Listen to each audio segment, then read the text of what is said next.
जब व्यापार करके आया तो संकल्प किया कि भगवान, संकल्प किया है हुआ, भगवान का व्रत क्यों नहीं करता। साधु बोला तो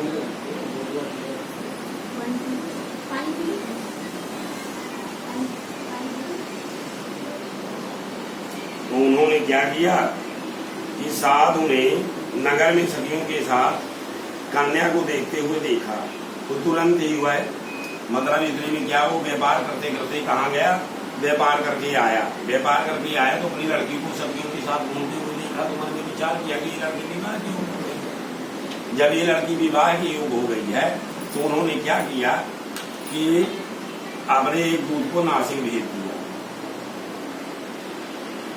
ये तपोभूमि है, तपोभूमि है, और नासिक चले गए। वहां से एक साधु वैश्य पुत्र को ले आए। साधु वैश्य पुत्र को देखकर जाति और बंधु बंधुओं के साथ अपनी कन्या का विवाह उसके साथ कर दिया।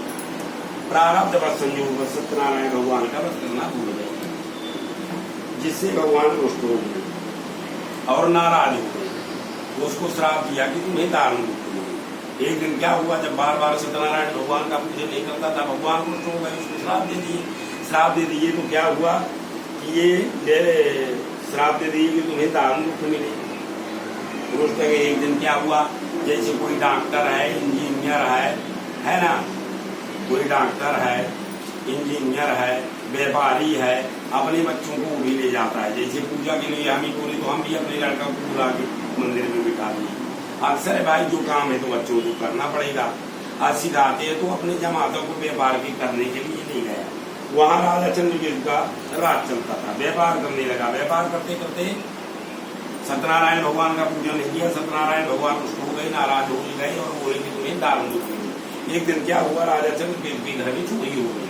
चोरी हो जाने के कारण चोरों ने चोरी करके भागी। राजा का दूत उनका पीछा कर लिया, आगे आगे चोर और पीछे पीछे राजा के दूत दौड़ते दौड़ते उतर गए।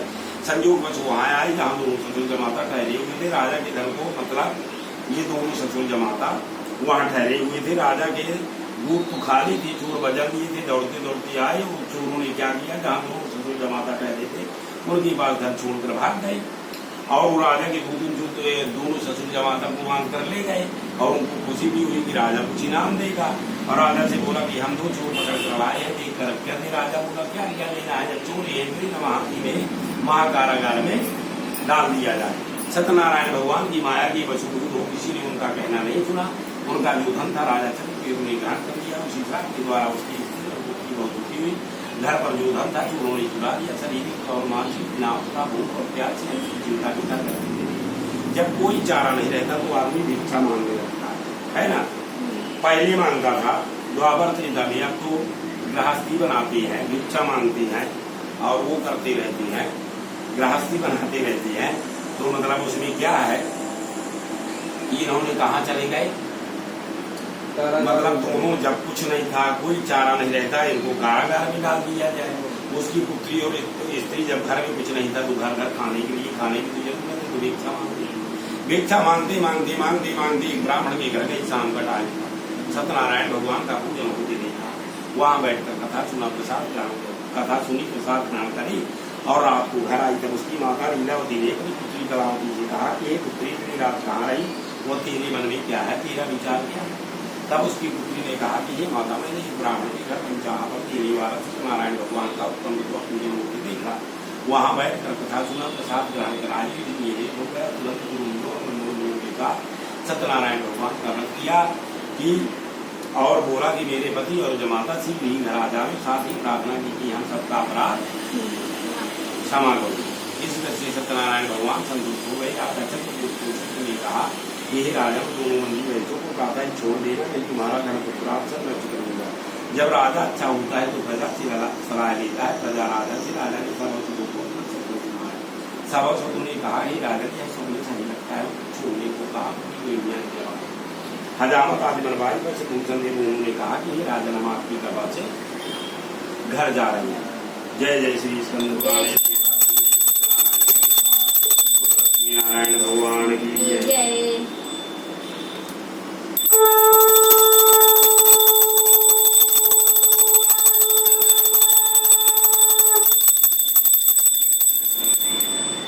बोलो लक्ष्मी नारायण भगवान की जय। कृष्ण कन्हैया लाल की जय। सत्यनारायण भगवान की जय। चौथे अध्याय में क्या होता है? श्री सूत जी बोले यात्रा को विद्वान साधु मंगलायान पूर्वकाम राम लंबोधनम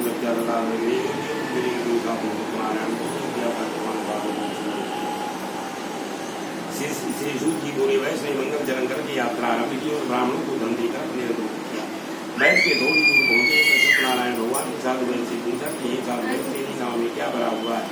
अभिमानी वैष्णव हंसते हुए उत्तर दिया कि हे दंडी आप क्यों पूछते हो? क्या मुद्रा लेने की इच्छा है? मेरी नाव में पातिकात भरे हुए है। वैश्य का कठोर वचन सुनकर सत्यनारायण भगवान ने कहा तुम्हारा कहना सच हो जाए। ऐसा कहकर वहां से चले गए। समुद्र के किनारे आसन जमा दिया। दंडी के चले जाने के पश्चात नाव को तथा नाव में बेल पत्ते आदि देखकर मूर्छित होकर जमीन पर गिर गया। मूर्छा पड़ने पर उसके जमाता ने कहा आप सूख न करें, दंडी का श्राप है। दंडी से समर्थन नहीं है, चलना चाहिए तभी हमारी प्रार्थना भी होगी। जमाता के वचन सुनकर साधु दंडी के पास बोलकर दंडी को बार बार नमस्कार कर सूखते व्यापी उत्तर होगा मैंने जो आपसे सत्य वचन कहे उसमें लिए प्राप्त को क्षमा करो। उसमें से सत्यनारायण भगवान ने संतुष्ट हो गए और राजा चंद्र उनको सुनने ने कहा कि ये राजन दोनों उनकी को प्रातः छोड़ देना, नहीं तुम्हारा बहुत संयोग कर दूंगा।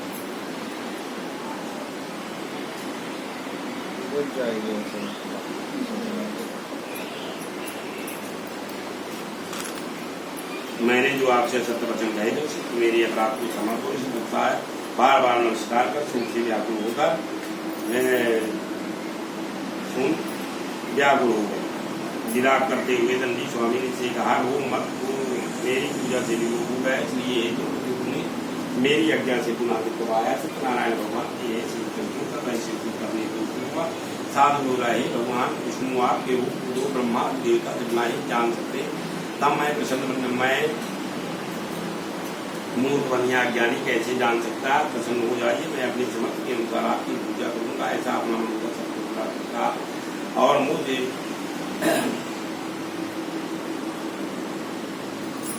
मुझ शरणागत की रक्षा करो। पहले के समान नौका में धन भर दो। वैश्य के भक्ति से भरे वचन सुनकर सत्यनारायण भगवान प्रसन्न हो उनकी इच्छा अनुसार बल लेकर वहां से उनका ध्यान हो गए। वैसे नौका पर चलना को भरी हुई नहीं था। कहा सत्यनारायण भगवान की कृपा से मन का आहार प्राप्त हुआ। साथियों से की पूजन करके सत्यनारायण भगवान की कृपा से तंत्र प्रसन्न हुआ। सतपूर्वक नाव को जोड़ अपने देश की चला। साधु ने जमाता से बोला यह हमारी नगरी है। साधु ने वो अपने दूध को भेज दिया कहाँ जहाँ उसके घर भेज दिया। साधु वैश्य का दूध गया और उसकी स्त्री और पुत्री को बोला कि साधु वैश्य अपने घर के समीप आ गए हैं, बहुत सा धन लेकर आ गए। इतने में उसकी स्त्री लीलावती और पुत्री सत्यनारायण भगवान का पूजन कर रही थी। तो उसकी माता लीलावती ने कहा कि हे पुत्री मैं पति के दर्शन को जाती हूँ, तू शीघ्र। माता का ऐसा कहना सुन व्रत को समाप्त कर प्रसाद को त्याग कर वह भी पति को देखने चली गई। जिससे सत्यनारायण भगवान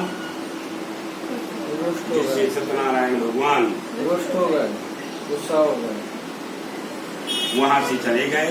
इतने में जब वह चले गई तो बोले कि हे प्रभु मैं आपकी माया से मोहित होकर कैसे मोहित हो? ब्रह्मा आदि देवता जब आपके रूप को नहीं जान सकते न मुख्य रूप बनिया कैसे जान सकता है? सत्यनारायण भगवान की कृपा से प्रसन्न हुआ और सत्यनारायण भगवान की नाव को जोड़ अपने देश की ओर चला।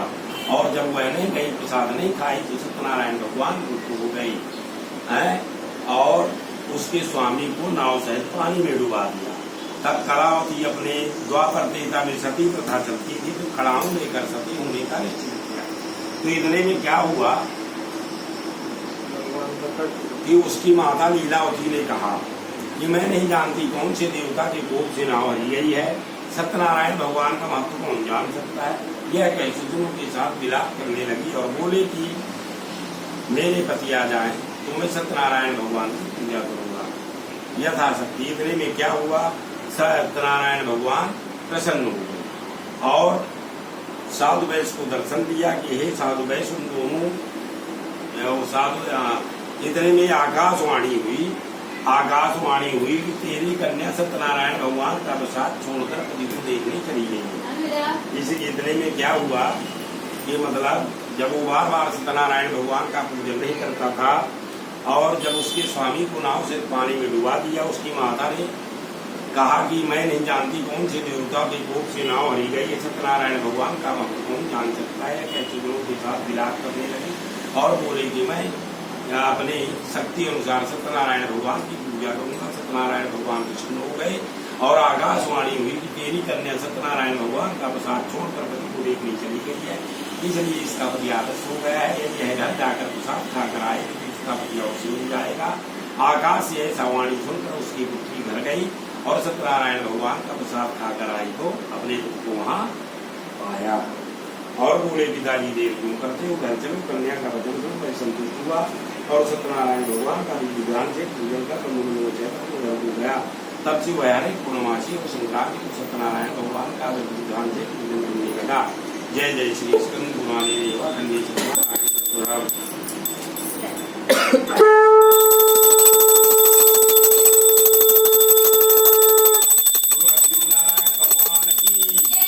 कृष्ण कन्हैया लाल की, सत्यनारायण भगवान की।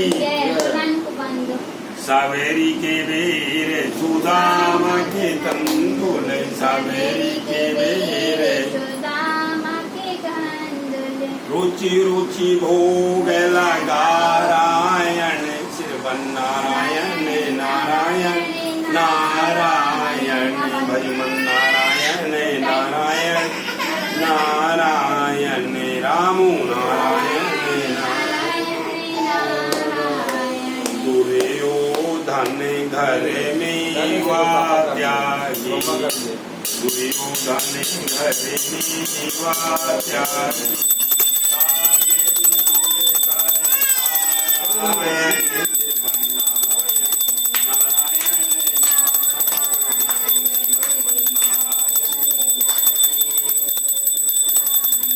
बोलो लक्ष्मी नारायण भगवान की जय, कृष्ण कन्हैया लाल की जय, बोलो सत्यनारायण भगवान की जय। चावल फूल ले सत्यनारायण भगवान का स्मरण करते रहना, बार बार वहां जला के रख दो, कहीं नीचे रख दो। चावल फूल ले लास्ट अध्याय है, वो जलाते रहेंगे, तुम लोग ना फूल।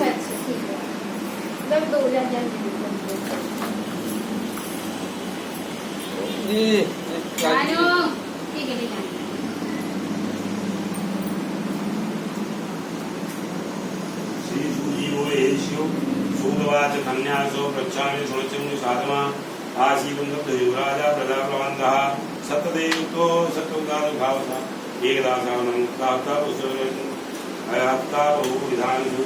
श्री सूजी बोले मैं आपकी की कथा कहता हूँ, ध्यान से सुनो। प्रजापालन में तुंगध्वज नाम का एक राजा था, उसने भी सत्यनारायण भगवान का प्रसाद त्याग कर बहुत दुख पाया। एक बार वन में जाकर अनेक प्रकार के पशुओं को मारकर वह वन के पेड़ के नीचे आया। बंधु बंधुओं से द्वारों को सत्यनारायण भगवान का पूजन करते देखा।